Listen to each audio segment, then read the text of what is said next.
My name is Clara, and my parents are suing me for abandoning them. The same parents who left me on a doorstep when I was 9. They thought I'd quietly pay up, but they forgot who raised me.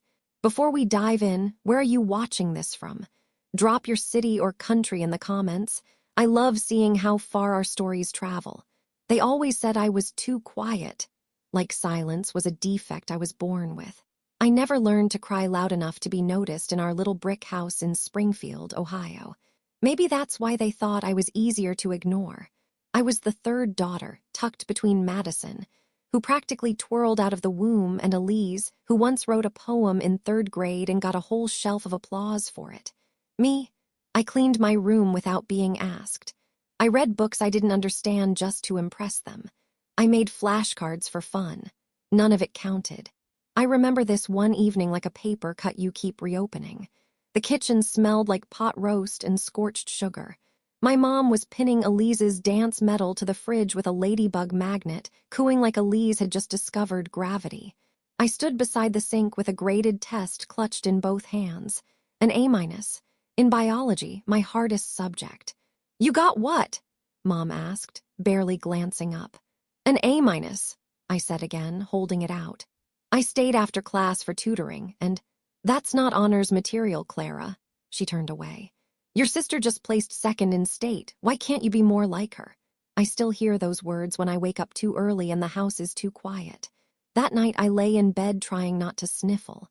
Our hallway light cast this thin golden strip across the carpet, and through it I watched their shadows, my parents in their bedroom laughing, probably retelling Elise's routine. I was the ghost in that house. Helpful, invisible. 1 week later, I got caught putting away everyone's laundry. Mom scolded me for touching her blouses. "You always do too much," she said, shutting the drawer like it had offended her. Too much, too little, never just right. I started eating faster at dinner just to avoid conversation. I got straight A's after that A-, but no more showed up on the fridge. That was Elise's gallery. I started winning spelling bees, but my name wasn't mentioned in church or family brunches. That was Madison's territory. The day everything shifted was rainy, humid, and smelled like wet pavement. I just come home from school to find a small pink suitcase on the floor by the door. "We're taking you to Grandma June's for a little while," Mom said, her tone syrupy like medicine. "Just while we get some things sorted here." I didn't understand. My room was still full of my stuff. My toothbrush was still in its cup. "Why?" I asked. "Did I do something wrong?" "No, honey," Dad chimed in, avoiding my eyes. "It's time." Time for what? They drove me 3 hours west. I sat in the backseat like cargo, watching the map blur through rain. Every question I asked, "Will I come back for school? Should I pack more? Will you visit?" was met with vague hums or silence. When we pulled into Grandma June's driveway, the gravel crunched in slow motion. Her little yellow cottage had wildflowers growing like an apology around the fence. She opened the door in a knit sweater and house slippers, her face lighting up with a kindness I wasn't used to. I stepped out of the car with my pink suitcase, and that was it. The engine started again. "Wait," I turned around. Can I come back next week?" Mom waved. Dad didn't even roll down the window. They didn't even say goodbye. As the taillights disappeared into the mist, my stomach dropped with a feeling I wouldn't learn to name until years later: abandonment. I had been left behind by the people I tried the hardest to please. But that night, Grandma June made biscuits from scratch. She laid out a blanket on the couch and told me we'd paint my new room any color I liked. I chose robin's egg blue. It took a while, but in that quiet, biscuit-scented house, I began to believe something I never imagined before. Maybe the problem wasn't me. The first night at Grandma June's, I slept curled up on a couch that smelled like cedar and lavender. The rain tapped the windows like it was checking in on me. No yelling, no metals clinking, just the rhythmic tick of an old clock and the soft rustle of June knitting something she'd never wear. "I can't promise it'll be exciting here," she said, not looking up. "But it'll be peaceful." Peaceful sounded foreign, like a new language I didn't speak yet. At breakfast, she slid a plate toward me, fluffy eggs, homemade jam, and biscuits that crumbled like warm clouds. I stared too long. "You don't have to earn it, sugar," she said. "Just eat." Nobody had ever said that to me, No strings, no tests, just food and kindness. The next few days blurred like watercolor. June let me unpack at my own pace. She gave me a bedroom that smelled faintly of peppermint and wood polish. On the dresser was a tiny porcelain bird with a cracked beak. "That's Hope," she said. "She's not perfect, but she's been with me through everything." I liked that. Hope didn't need to be whole to be real. I started public school that fall. The kids wore rain boots and said y'all like it was punctuation. I was a city girl with silent eyes and an accent no one could place. But I kept my head down, did my work, and let time do its thing. At home, June made everything a ritual: tea after school, a biscuit before bed. Sundays were for rose garden walks and rubbing lotion on our elbows like we were prepping for a pageant. She never pried. Just listened when I talked, which I didn't do often. But when I did, she never once interrupted or corrected me. One Tuesday, I came home with a crumpled quiz, 97%. I tried to hide it, but June saw it sticking out of my folder. "That's nearly perfect," she said, her eyes twinkling. "It's not an A+, I mumbled. "And yet you still made the sun come up this morning." I laughed, like really laughed. It felt weird in my mouth, like a sound I'd borrowed from someone else. Every spring, June and I painted the porch together. She'd hum Patsy Cline while I brushed along the floorboards, sometimes getting more paint on myself than the wood. We'd talk about nothing and everything. Her childhood, her favorite pie crust tricks, whether squirrels dream. Years passed. I got taller. June got slower, but she never stopped making me feel like I mattered. When I turned 16, I got a job shelving books at the town library. On my lunch breaks, I'd study for college entrance exams. I didn't dare dream big, but I did dream. One night over meatloaf and mashed potatoes, I told her I wanted to go to university. She didn't flinch, didn't say, "That's expensive," or "Are you sure?" She just nodded. "We'll find a way, Clara. I didn't keep you just to watch you settle." But when the acceptance letter came, State U, full of promise and potential, I saw the shadow in her eyes. She was proud, but worried. Tuition was steep. Even with a small grant, we were short by thousands. I told her I could defer. "Maybe later," I said, "when I save up." She shook her head the same way she did when I offered to pay for groceries. "You've already waited too long for things other kids get handed." I didn't know it then. But that night, after I went to bed, she sat at the kitchen table and made a phone call to her bank. 2 weeks later, she handed me a cashier's check, trembling slightly. "I had a little something set aside," she said casually. "It's yours now." I would learn years later that a little something meant her entire retirement account. She bet everything on me, and I never forgot that. I arrived at college with 2 suitcases, a dented laptop, and a heart that beat fast every time I thought about June's sacrifice. While other freshmen cried over leaving home, I cried at the thought of returning, if I ever had to. Not to June, but to the ghosts who'd packed my pink suitcase all those years ago and drove away without looking back. So I worked, harder than everyone else. Not just because I had to, but because someone emptied their future into mine, and I wasn't about to waste it.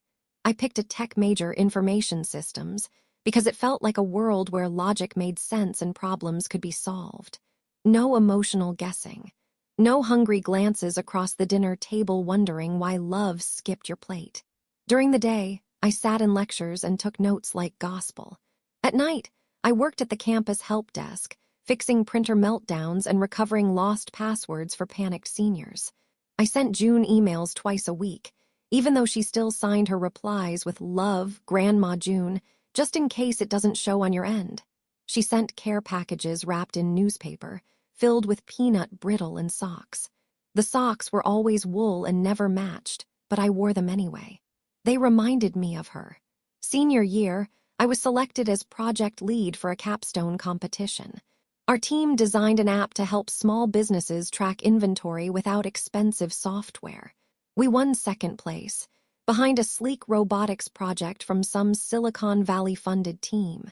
Still, a recruiter from a mid-sized tech firm in Denver noticed my presentation and invited me for an interview. I borrowed a blazer from the Career Center's closet and pretended my knees weren't shaking the entire flight. The interview was fast, efficient. 2 weeks later, I got the call, offer extended. I called June that night, pacing the hallway in socked feet. "You did it," she said, her voice crackling through the line. You made everything real. I flew home for graduation in May. The ceremony was long, the speeches predictable. But when I walked across the stage and locked eyes with June in the third row, clapping like she was trying to summon thunder, I felt something shift inside me, not pride, freedom. After the hugs and the photos and the cheap sheet cake at the reception, I sat with June on her porch while cicadas screamed in the trees. I'm going to pay you back, I told her. Every penny. She just smiled. You already have. But I meant it. When I moved to Denver, I lived small. Ramen and toaster oven small. I sent June a check every month, even when I knew she wouldn't cash it. Some came back ripped in half, so I started sending grocery deliveries instead. Toilet paper, her favorite vanilla pudding, a scarf hand-stitched from Etsy. I saved what I could, learned how to budget, said no to drinks I couldn't afford and yes to side projects that burned me out but helped build a resume. Within a year, I earned a promotion. By year 3, I was managing a team and mentoring interns who reminded me a little too much of myself. One day, I got a call from June. She'd tripped in the garden and sprained her ankle. I'm fine, she insisted, but my rose bushes are looking mighty neglected. I asked for some time off. My boss said yes without hesitation. She knew about June. I flew back to Kansas the next day. When I walked into that little yellow house, it smelled like rosemary and linoleum. June was in her recliner, one leg propped up, still bossing me around like nothing had changed. We laughed. We argued about which color to repaint the porch. She claimed sunset orange was sophisticated. I called it a traffic cone. That weekend, I fixed the garden fence, sorted her mail, and set her voicemail up so she could actually check it. She called me her tech fairy and offered me a crown made of paper clips. When I left on Sunday, she hugged me for a long time. You know, she said softly, everything you've built, you did that. I was just the porch light. I drove away crying harder than I expected because she was wrong. She wasn't the porch light, she was the whole damn house. The call came on a Thursday. I was wrapping up a late meeting when my phone buzzed and I saw the number for the small town hospital flash across the screen. It took one sentence, just one. Clara, I'm sorry, your grandmother passed this morning in her sleep. The world went very still. Not silent, still. Like someone had pressed pause on a movie I wasn't done watching. I flew to Kansas that night, sitting upright and sleepless on a red-eye that smelled like pretzels and old coffee. I stared out the window the whole time, whispering her name like a chant, June, June, June, as if saying it could rewind time or pull her back from wherever she'd gone. The house felt hollow when I stepped in. Everything was exactly as I left it 2 weeks ago, her slippers by the door, a half-finished crossword on the side table, my last grocery delivery still sitting in the pantry, unopened. I found a note tucked into the kitchen drawer. Don't forget the roses need pruning this month. Love you always, June. I sank to the floor with that scrap of paper and cried until my ribs hurt. Then I stood up, because someone had to handle things, and that someone was me. I planned the funeral down to the minute, just the way June would have liked it. No fuss, no frills, simple hymns, a garden arrangement of her favorite wildflowers. I even booked the same hearse company that had taken care of her sister's service years before. But the morning of the funeral, I stood alone outside the chapel in a black dress that didn't feel like mine. No hearse. No flowers, no family, just me and the wind. I called the driver. No answer. I called the florist. We never got a final confirmation, they said. My throat tightened. I sat in the pew and watched the minutes tick past. The minister came in quietly. We can wait a little longer, he offered. There's no one else coming, I said, barely above a whisper. I delivered the eulogy to an empty room. I told the silence how June used to hum while she swept the porch, how she knitted socks in odd colors just to make me laugh, how she once stayed up all night baking lemon bars for a bake sale that got rained out, and how we ate every single one ourselves while watching reruns in our pajamas. My voice cracked, but I didn't stop. Afterward, I drove to the cemetery. No procession, no slow line of cars, just me and the caretaker who offered a sad nod as he lowered the casket into the ground. I stood there, the wind tugging at my coat sleeves, and whispered goodbye. No one else said a word, not my parents, Not Madison, not Elise. I hadn't expected flowers or fanfare. But a text, a card, nothing. It hit me harder than I wanted to admit that I was truly, officially, the only one who ever saw June as family. And maybe the only one she had left. I went back to the house that evening and sat on the porch she'd painted with me so many times. The paint was starting to chip. I stared at the cracked bird figurine, Hope still sitting in the window. That night, I made a decision. I wasn't going to let this place crumble. Not her home, not her memory, not the foundation she gave me with bare hands and a wounded heart, so I stayed. I took time off work and poured myself into the renovation. I patched the roof, repainted the porch in robin's egg blue, our favorite. I cleared out the attic, cataloged her photos, and had her letters framed with gentle gold borders. I kept the garden exactly the way she left it. The roses bloomed wildly that year, like they knew she was gone and wanted to scream her name back into the soil. Neighbors would walk by and say, "You're June's girl, aren't you?" I always smiled. "Yes, I am." And I meant it. It was a Saturday, early fall. The air smelled like crushed leaves and cinnamon, and I'd just finished hanging a new wind chime on the porch. The town was quiet the way I liked it, nothing but distant lawnmowers and the occasional dog bark. I'd finally started sleeping through the night again, dreaming in full color instead of grayscale memories. Then came the knock. Not the hesitant kind you'd expect from a stranger. No, it was casual, entitled. 3 taps that said, "You owe us your time." When I opened the door, I swear the temperature dropped 10 degrees. There they were, my parents, and behind them Elise and Madison. I blinked. My father's shirt was ironed within an inch of its life, tucked into expensive-looking jeans. My mother wore a beige cardigan and sunglasses, even though it was overcast. Elise had designer boots caked in the kind of dirt she clearly wasn't used to.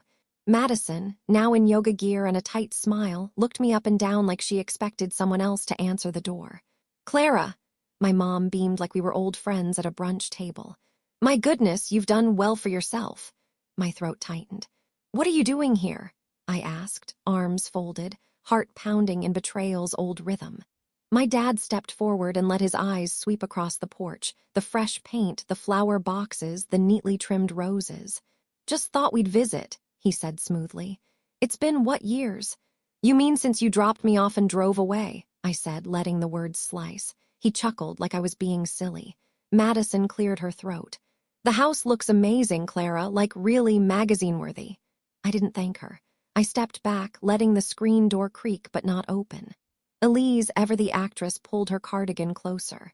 "We were just thinking, since things are going so well for you now, maybe we could reconnect." "Reconnect," I echoed. "Now." They exchanged glances. I could see it now, the calculation in their eyes. This wasn't about reconciliation. It wasn't guilt or love or even nostalgia. It was interest. The kind you earn, the kind that follows success. I let them in. I don't know why, maybe to see if it still hurt. Over tea, my mother commented on the new backsplash tiles in the kitchen. "Very chic," she said, running her fingers over the grout. "And this oven, is it gas or electric?" My father nodded appreciatively at the wood paneling. "Good resale value." Resale. They weren't here to see me. They were appraising. They asked 0 questions about my job, my life, or how I'd coped with June's death. But they asked about the square footage, the town's property tax rates, whether I had extra rooms for family holidays. Madison mentioned how hard things were for Elise lately. "She's still finding herself," she said, eyes wide with artificial sympathy. Elise nodded solemnly. "It's hard, trying to be an artist in this economy." Then it came. The real reason. My father set down his cup and leaned forward. "You know, Clara, there's a legal principle, filial responsibility. Basically, it means that successful children are sometimes expected to help. Support their parents, and siblings too if they're struggling." My mother gave a theatrical sigh. "We poured so much into raising you." I stared. The walls of this house knew more about me than they ever did. June knew more about what I needed in 1 week than they offered in an entire childhood. And yet here they were talking about support like I owed them. I set my cup down gently. Too gently, maybe. My voice was calm when I said, "You abandoned me, in the rain, with a suitcase." My father's smile flickered. "Let's not dwell on ancient history." You called it ancient, I call it trauma. Madison opened her mouth, but I raised a hand. You don't get to rewrite this story, you weren't the hero. My mother stood. We just want what's fair. Fair, I laughed, bitter. Fair was June spending her retirement so I could go to college. Fair was burying her alone. Fair is me telling you now this house, this life is mine, you don't get to claim it. There was silence, tense, electric. Finally, I opened the door. It's time for you to go. No one moved, so I added, now. They left with stiff goodbyes and tight jaws. Elise muttered something under her breath about being ungrateful. I didn't respond. I stood on the porch as they walked to their car, still parked like royalty in front of the garden June planted with her bare hands. And for the first time since the funeral, I felt fury. Not the hot, reckless kind. The cold, righteous kind. Because they weren't done. But neither was I. It started with a letter. Thin, cream-colored, no return address. I found it on my porch a week after they'd visited, tucked under a copy of the Garden Journal like it was just another piece of mail, nothing special. But the moment I touched it, my skin prickled. I opened it slowly with the careful dread of someone unwrapping a bomb. It was a formal notice. Legal letterhead. Phrases like plaintiffs, filial duty, and alimony request leapt off the page like vipers. My parents were suing me. I sat down hard on the kitchen floor.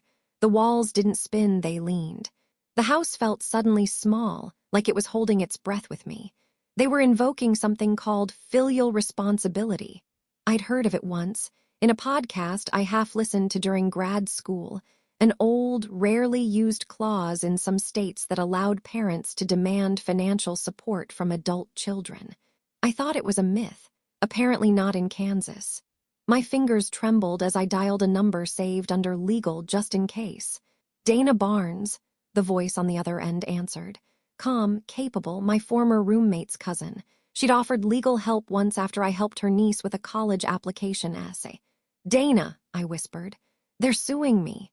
Within an hour, she had the documents scanned and the facts sorted. It's technically legal, she said, her voice clipped but steady. Kansas does have a filial support statute. Rarely enforced, but they're trying to argue abandonment. I laughed, sharp and humorless. They abandoned me. I know, but their claim is that you're successful now and they're not. They're hoping the court sees financial duty over emotional history. My heart pounded. Can they win? Dana sighed. It's not clear, but we'll fight it hard. I didn't cry. Not then. I was too stunned, too insulted. It was one thing to walk into my home uninvited, to pretend we were family again, but to weaponize the law. To try and steal what June built for me. That night, I sat at the dining table, her dining table, and read the lawsuit 5 times. My sisters' names were listed as witnesses. My parents claimed they provided for my needs, that I benefited from a stable upbringing, and that their financial hardship was in direct contrast to the defendant's affluence. Affluence? They had no idea how many nights I'd skipped meals to send June grocery money. How many birthday dinners I'd turned down at restaurants because I couldn't stomach the cost. I wasn't rich. I was just free. And apparently that was enough to make me a target. I called Dana back. I want to counter everything, every word. I want this on record. We'll build a timeline, she said. Start gathering everything, emails from June, your school records, anything that proves you weren't in their care. I opened a trunk June had kept in her bedroom closet. Inside were old report cards, photos, and miracle of miracles. A letter from my mother dated the year I was sent away. It said, in handwriting I knew too well, we agreed a temporary guardianship with June, effective immediately. I scanned it and sent it to Dana. This might save us, she replied within seconds. But the bitterness didn't fade. What kind of parent sues their child after abandoning them? What kind of people stand at your door, praise your tiles, and then come for your soul? My sisters, my parents, all of them had vanished when June died. Now they wanted to collect like I was some kind of asset they'd forgotten to claim in the family will. Only, they never made me feel like family. The next day I drove into town and filed my official response with the courthouse. The clerk gave me a look I couldn't read, sympathy, maybe, or curiosity, maybe both. The trial was scheduled in 3 weeks. 3 weeks to gather every scrap of truth I had. 3 weeks to prove that not every daughter is obligated to pay for the sins of her parents. 3 weeks to turn a house of grief into a fortress of resolve. I ironed the beige suit 3 times the night before. Not because it needed it, but because I did. Something about pressing every wrinkle out of that fabric made me feel like I was smoothing out my nerves. Like if the jacket was sharp enough, I'd be unshakable. The morning of the trial, I stood in the mirror for a full minute before leaving. No makeup except a little mascara. No jewelry except June's locket tucked under my blouse. She'd never seen a courtroom in her life, but I knew she was coming with me. The courthouse was old, the kind with creaking floors and tall windows that let in too much truth.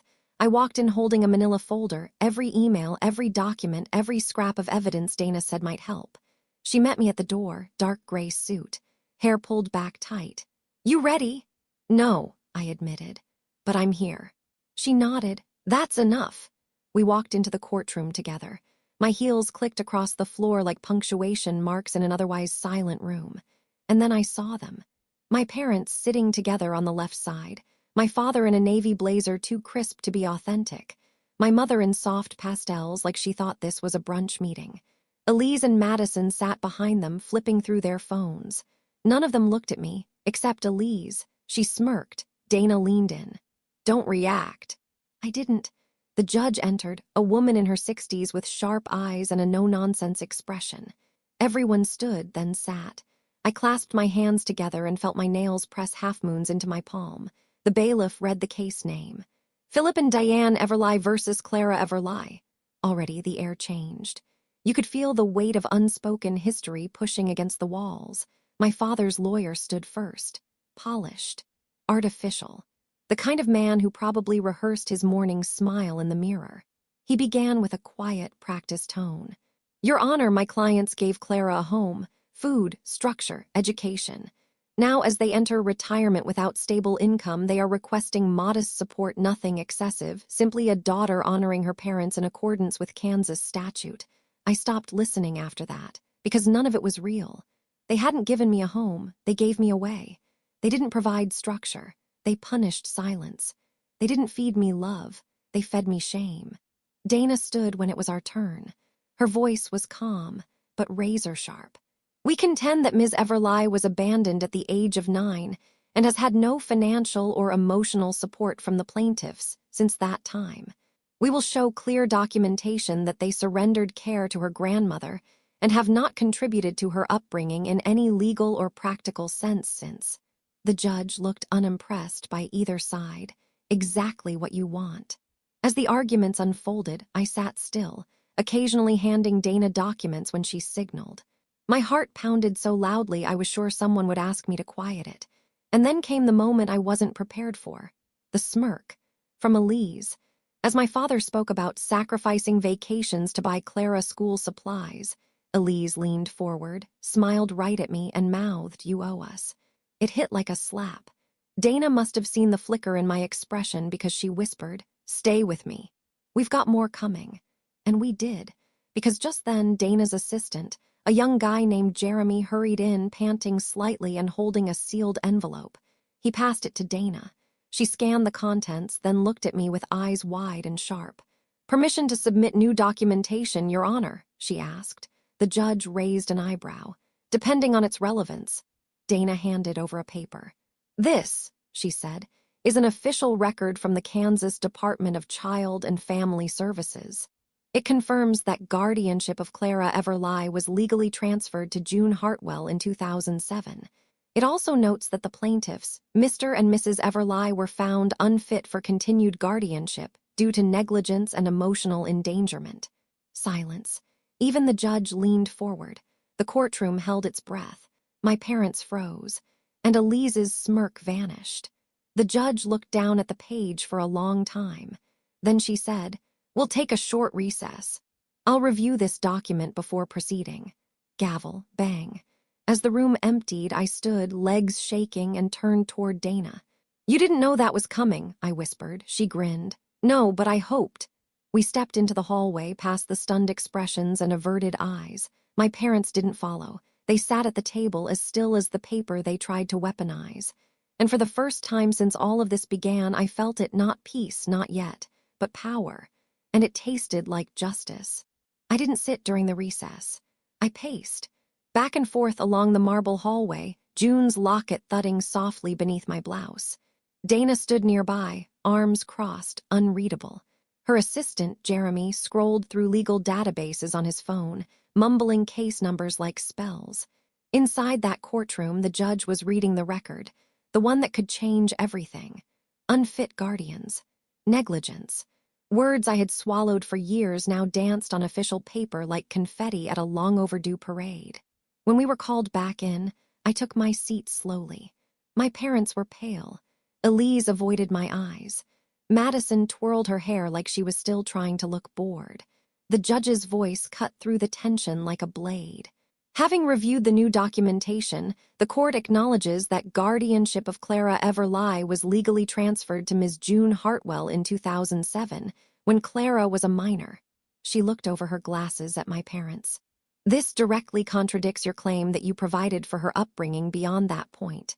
Dana gave the smallest nod beside me. My father's lawyer stood, voice suddenly a little less confident. Your Honor, while we acknowledge the guardianship transfer, we argue that the emotional and formative contributions made by Mr. and Mrs. Everly prior to that point still warrant consideration. Denied, the judge said sharply. Filial duty is not retroactive to broken bonds. Then she paused. And in that pause, the air changed again. There is also an addendum, she said, tapping the last page of the file. A notation from the department dated 2008. It states that upon request from Ms. Hartwell, a biological relation verification was conducted, and Clara Everly was determined not to be the biological child of Philip and Diane Everly. The room went still. I couldn't breathe. Not out of pain, out of pure visceral shock. Excuse me, my mother blurted. My father's mouth opened, but no sound came.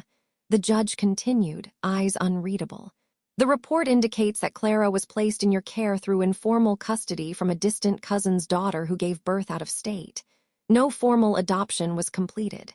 Ms. Hartwell assumed legal guardianship when the plaintiffs failed to do so. The words didn't make sense, not because they were unclear, but because they shattered everything I thought I knew. I wasn't theirs, not even by blood. I felt Dana's hand rest gently on my forearm, grounding me. They never told me, I whispered. The judge nodded. That much is clear. My mother stood suddenly frantic. That's not true. She's ours. We raised her. The judge raised one eyebrow. The court does not recognize informal claims unsupported by law. You had no custody. You filed no adoption. You relinquished guardianship and offered no financial support for over a decade. She turned her gaze to me now. Ms. Everly, you are under no legal obligation to these individuals. This lawsuit is baseless. Furthermore, the plaintiffs knowingly withheld pertinent information and made false statements in a legal filing. Then she looked back at my parents. I'm referring this case for investigation under civil fraud statutes. You may be fined, and criminal charges are not out of the question. For a moment, it didn't feel real. Then I saw them. 2 uniformed officers standing quietly by the courtroom door. And for the first time in my life, my parents, those people looked small, so small. The judge stood. This hearing is adjourned. Gavel, bang, and just like that, it was over. I rose, legs trembling, every emotion flooding in at once. Shock, disbelief, heartbreak, and something deeper. Relief. The officers stepped forward as the courtroom emptied. They approached my parents calmly, reading them their rights like a formality, like this was just another Tuesday. Elise shouted something garbled, angry, but I didn't hear it because I was walking out the door, not running, walking. Every step out of that courthouse felt like a door closing behind me, and in my chest the locket pulsed like a second heartbeat. I wasn't their daughter, but I was still someone. And for the first time, I finally knew who. 3 days after the trial, Dana called. They've been fined, she said. Heavily, and the DA's office is still deciding whether to file criminal charges. I didn't ask for more. The truth had done what years of silence never could. It closed the door I'd spent my whole life trying to lock. But I didn't feel triumphant. Not exactly. I felt done. That kind of done you only reach when there's nothing left to shout, no piece of your heart still trying to explain itself. So when Dana suggested one final meeting to finalize paperwork, no courtroom, no audience, I agreed. It was held in a neutral space, a private office in town. Fluorescent lights. A quiet hum of a printer in the background. Dana sat beside me. A second lawyer sat with them. When they entered, my father first, then my mother, followed by Elise and Madison. I didn't stand. They sat across from us. No handshakes, no eye contact, just chairs and signatures. The mediator began reading from a prepared agreement, a formal relinquishment of any and all claims, a signed acknowledgement of the falsity of their original statements, and a clause that prevented future contact without written consent. My father's mouth twitched, but he signed. My mother looked like she wanted to cry. She didn't. She just stared at the paper as if the words might rearrange themselves. Madison signed quickly, almost carelessly. Elise hesitated, but eventually added her name in a sharp, practiced scrawl.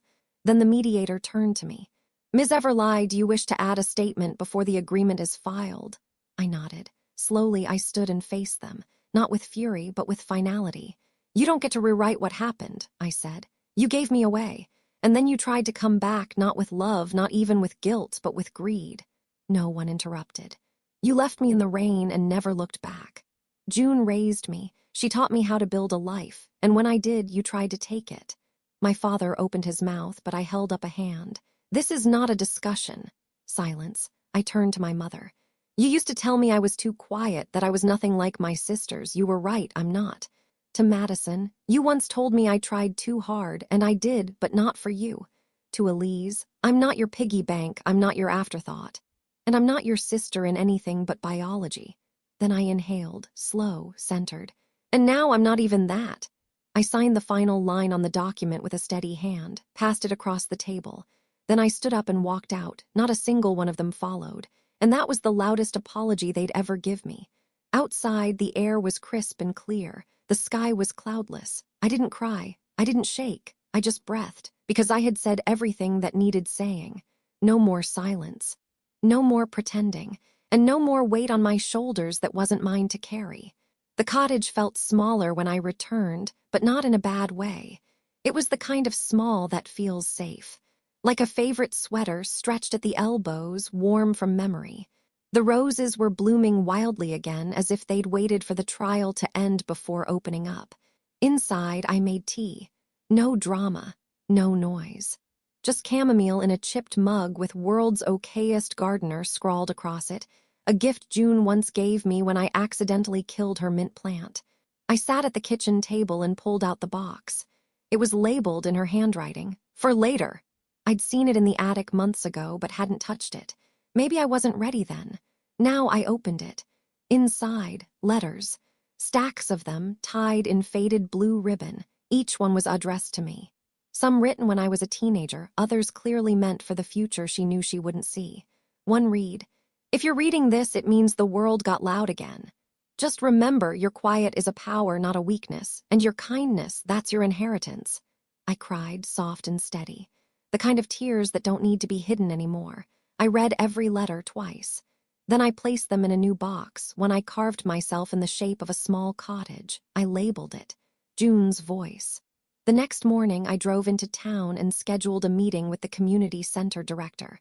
"I want to start a foundation," I said. "Something small for now, for young women who aged out of foster care, or were raised by someone other than their parents, or just never had a porch light waiting for them." He raised an eyebrow. "And what would you call it?" I smiled. "The Hartwell Fund, after the only woman who taught me what family really means." We launched with seed money from my savings. I didn't need a new car. I didn't need more kitchen upgrades. What I needed was to take everything June gave me and multiply it. The first grant helped a 17-year-old named Raina buy textbooks for her EMT certification. The second paid for night school tuition for a single mom named Bryn. And one afternoon, I got a letter from a girl named Joy that simply read, "Thank you for not forgetting people like us." I framed it. Hung it in the entryway where guests used to walk in and ask about square footage. Now they asked about the roses, or the books, or the photograph of June in her Sunday hat, laughing mid-bite into a lemon bar. Sometimes I'd sit on the porch and imagine her next to me, humming Patsy Cline under her breath. "You did good, sugar," I'd pretend she said. And for once I wouldn't feel the need to argue, because I had. I had done good, not perfect, not without scars, but real. Like Hope, the little porcelain bird with a cracked beak, still sitting in the window. Still whole, somehow.